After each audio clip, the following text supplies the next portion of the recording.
Hey everybody, what's going on? Welcome back. Today we're going to continue working on the Lego City countryside, specifically the bottom sections of the mountains. So we're talking all of this space in here. We got to start figuring out what we're going to do here. I'm pretty happy with the progress that we've made on the major mountains in the center there, that being the first two. And there's going to be 3 more mountains over there. But I don't want to start constructing those. I want to start filling in some of this platform because those actually do a pretty good job of just like filling the space with the mountain range for now. And as I discussed at the end of my previous video, when I was developing the medieval area, I probably will be moving the Mountain View Observatory, but it is going to stay on the top of the largest mountain for now until we get around to developing the other mountains. It doesn't look too bad up there. I actually like it. It's cool. They've got a clear view of the stars. But the first thing I did this morning was actually make the other mountain plates. There is a total of 4 of them, extremely colorful. So we've got 4 segments, which are 2 by 3 base plates, and these are going to host the remaining mountains. Probably 3 mountains, I would say, among the 3 different plates. But these used to all be dark gray, and they're split into 2 different sections, so it's 2 by 2 and 1 by 2s. So we merged those together, and then the interior 16 by 16s, we made them tan and also colorful. We extracted all these from our giant modules that used to host the medieval sets just the other day. So I was thinking to myself, how can we free up more green 16 by 16s for the medieval area? Well, we can swap out the dark gray from these plates, which are right here, with a bunch of the green 16 by 16s found over here. For example, these don't need to be green because they're going to be covered with rock and probably a little bit of snow because it's right below a winter village and it's getting wintry. Also, right over there, that's all going to become like mountainous terrain. So there's no sense in having those green.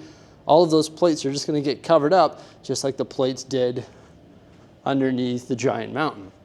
So those, for example, didn't need to be dark gray, but it's what we had. They could have been any color, just like these ones here. And by swapping up those plates, we're going to free up a bunch of 16 by 16s for the medieval area. So yeah, that's how we're going to start our day. Playing a little bit of musical chairs here with 16 by 16 plates, using them in proper areas so we don't have to order more to cover different surfaces. It just makes sense. All right, Mrs. Brixie's taking care of these plates over here, retopping them, giving them the dark gray edge. And I'm going to see how far today's little exercise gets us in the medieval area. Not bad at all, about halfway there. We only need about 140 more to finish off the mill's work here in the medieval area. Does it matter? Do they have to be green? No, they don't. They could be any color, but when you order them, they're all the same cost. So green costs the same as light gray or dark gray or tan or dark tan or pink or whatever you want, right? So I may as well order green because I think they're the most versatile for when it comes to Lego landscaping because you can put colors on top of the green surface to transform it. I like dark gray and light gray as well for the mountain bases. That just makes sense to me. I like to color coordinate things. And we don't know what the exact plan is for here. There could be some elevation, but it's very easy to go ahead and modify the mill's work when we want to add elevation. For example, if we wanted to raise up that castle 5 bricks or 10 bricks, we could very easily do that just by modifying the mill's work underneath. At least the grid is laid. That makes it pretty quick to go in here and lay the 16 by 16s as well. And I was talking about having some more elevation back there.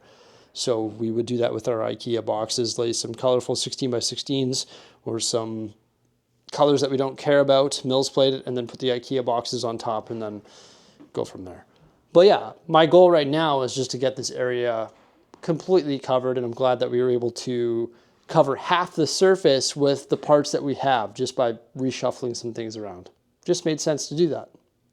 And this is what it looks like over here now. So we've got some dark gray plates over there beside the campground underneath the large mountain, more dark gray along the access point there. That's all edged with dark gray brick, which looks good. Dark gray up on the elevated surface there, also on the raised mills work, which I think is raised up 8 bricks, and then some more light and dark gray over there. So anywhere that you see light and dark gray, it's essentially going to be all mountain. And of course, I've been thinking about the countryside and the layout over here forever. So I have like a plan in my head, but I don't like sketch it out or anything. But this is what I'm thinking. If we have the continuation of this ridge right there underneath all the way out and sort of tapering upward toward the raised platform, and then this whole surface right here is elevated similar to the campground, so sort of like that. But what we can do is extend this road. That's why I didn't complete the mills work right there. You can see some ridges in there, like the colorful stuff. We can have this road come down, maybe like an angled road, just like it is over there, and connect to another bridge just behind the burrow, which probably isn't going to stay there. And that bridge will go over top of that train track and be on an elevated part right there, and maybe lead into a tunnel, which would go through the mountain and pop out the other side there, because we have like a false tunnel. And then this road can switch back up here and go to the countryside. And this can all just be mountain with a little bit of structures on it. Now I know the snow line doesn't match up. Snow line is lower here when you compare it to the mountains, but I don't want to raise this out of eyesight. Of course, it's on eyesight right now because I'm sitting on the top of a ladder, but I'm not always sitting on top of the ladder. So I don't want to raise it up higher to the snow because I like looking at things, and I don't want to get on a ladder every time I want to see my winter village. So the snow line is just going to be lower over here. We're going to have to use our imagination. But that's sort of what I'm thinking, you know, rocks along here. This is like an elevated area just like that, built with Lego. And then we have a tunnel entrance there, a switchbacking road, and this is all mountainous terrain along here with little structures and all that. I think that would look super cool in the end. So I guess I'm going to start over there. I may as well start where we actually have Lego foundation and sort of wrap around this way and just sort of take it one day at a time until we get it all done. But yeah, I don't want to work on more mountains right now. I'm sort of mountained out for that form, like in that type. I want to try and blend in the foot of these mountains. I think that's more important than starting new mountains. So yeah, that's what I'm going to do. Perfect. Looks a little bit larger up here. Holy. So yeah, I brought up part of the campground. Essentially, we have the other campground module right here, and the rocks for it start right here, 2 studs in, and go up. And remember, I was talking about framing a cave in here, or a mine actually. So you gotta leave like a big hole open for a mine of some sort, or just like a place where people can go find some gems, maybe the 7 dwarves. That's still part of the plan. And then continue building along here and wrap around. And I think this is all gonna be raised up. So maybe this should be on wood. We'll cross that bridge when we get there. This is the first facade of mountain that we gotta work on. So our other bridge in the Lego city there is 2 rock panels and 2 bricks tall. So that's the height of it there. So I'm thinking if I use these supports and then I top it with the 16 by 16 Technic panels, and then 2 plates on top of that for the mills work, and we can position the tunnel right there. And we started creating our mountain here, and you can see it's got some ridges built into it.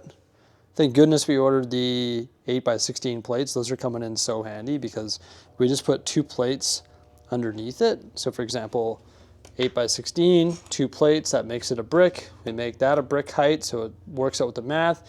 And we're able to create this ridge and then put our next layer of rock panels on top. And we got to go a total of 4 rock panels tall to match the campground height. This is the campground extension right here. So it's the Technic panels with the 2 layers of plate. So it's 4 by 4s. And we've got some miscellaneous 1 by 2s and 2 by 2s underneath that. And then bridging across onto the rock panels, which are 4 tall right there to match the campground, and bridging across once again with some of like the 8 by 16s, 8 by 8s and stuff like that. So those are coming in super handy. Got the base cave hole framed. Obviously everything is going to be sloped like all of our mountains eventually, and you won't see the supports when you peer in. Maybe we'll put like columns around that of natural rock, or reinforce it so that we can get rid of the supports, but that's our cave entrance.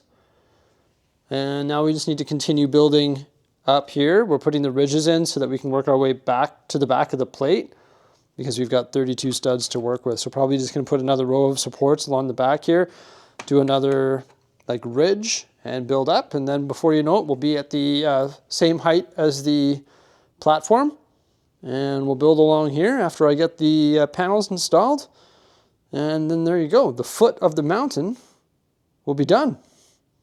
Here's what our new structure looks like from the back side. Yeah, we're using 2x2 circular gold elements as supports.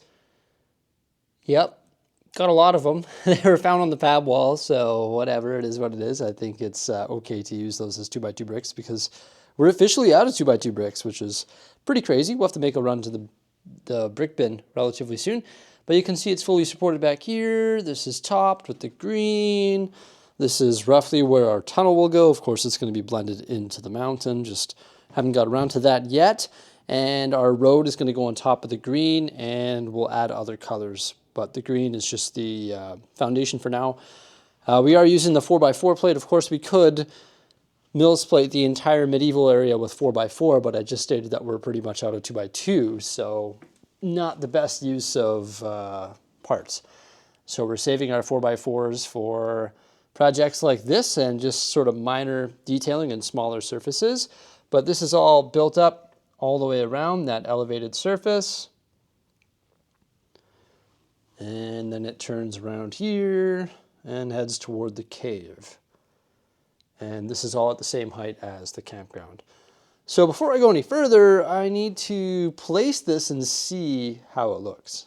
So let's go ahead and do that because that's always an exciting moment. You know, building for like a day and a half and then getting to see the final result in the Lego City. It's also exciting to see if we actually built this correctly because sometimes it's hard to visualize what it is down here when you're building it up there, but you can't build it in place over here. So this is the smaller section, which is going to go right here in front of this raised area. Now this raised area is completely random. What I mean is the height is completely random, that being this one right here. I don't know, actually now that I see it, I know for a fact that this is going to change. When I originally built this, I just used some pre-cut 2x3s that I had just in my wood pile because I didn't know what height this was supposed to be at. So this is probably going to become a little bit higher because we can build off this and go a little bit higher than that. It doesn't need to be right above it. So I'll be replacing those legs and making that a different height. Doesn't make any sense to have it that low. We can go higher with Lego off this. And now the big one. Whew. One big chunk. This should, oh, you know what? I'm going to slide this in. This should go right here below the mountain.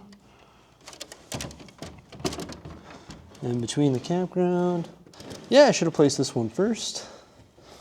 That's all right though. There we go. Got a little campground extension, got the cave, and should line up flush with the other one. And then this one will be like that.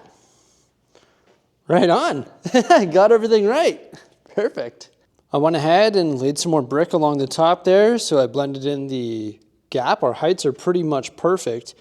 And looking at this elevated surface, I think that's the height that this elevated surface right here needs to be raised to. I thought that that would be a little bit lower originally, but what I can do is just measure those legs, cut some more legs so it's the same height as this, and then put it at the same height because this is almost perfect with the Lego math when you put a mills plate on top.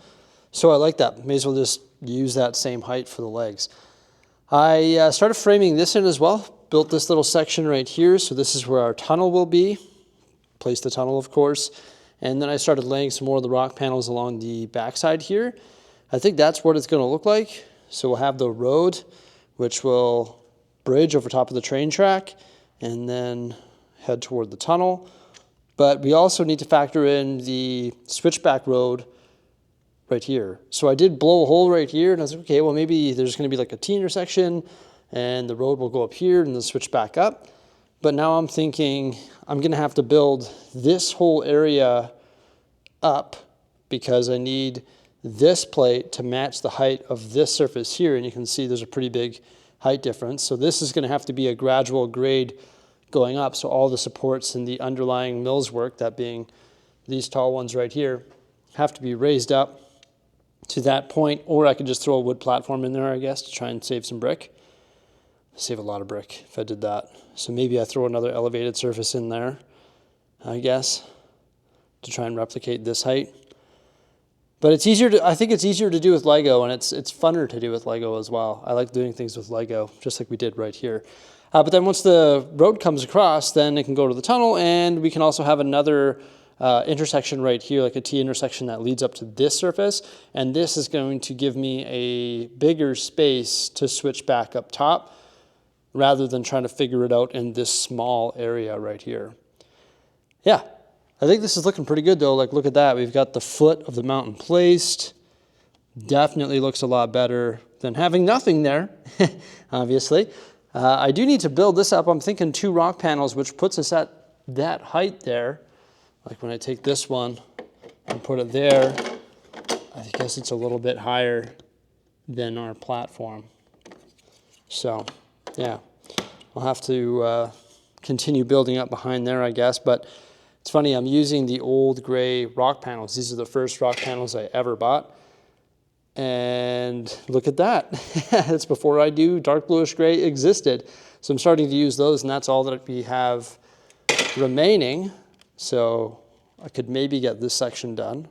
But I did order, what did I do? 68 more of the rectangular rock panels last night while I was thinking about this project. So we've got more on the way, so we can continue building more rock faces here. I can't wait to get this done. It's going to be really cool. And this bridge goes over top, and the train goes into like this rock tunnel or into a mountain. Technically, it's going into a mountain now, but the mountain doesn't exist. So here's what the foot of the mountain looks like from afar. Much better. Now it's actually blending in with that mountain, which does look a little bit square right now. Obviously, we were prioritizing height when building that so that we can get the Mountain View Observatory as high as possible. But I am going to be removing that and adding a peak to it eventually. And I think once we add a copious amount of brick to that mountain and also slopes, we'll be able to round it out, and that will be my goal.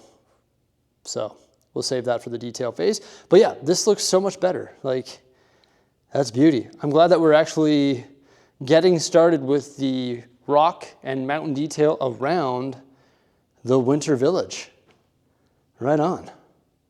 Now I've got to sort of scratch my brain here and figure out what we're going to do for this elevated surface, if it's going to be Lego or wood. Got to get new wood for that. Start building this up as well. Yeah, I think we got a lot accomplished so far though. Looks great. Way better than having nothing there. So I'm pretty excited. I think that's where we're going to leave it though, everybody. I got to sort of give this some thought and think about what the next thing we need to tackle is. The road, the elevated area on the other side, the wood platform, I guess all of it. We'll save that for another day. Hope you enjoyed the update. Please remember to like, subscribe, and stay tuned. Have a great day. Bye for now.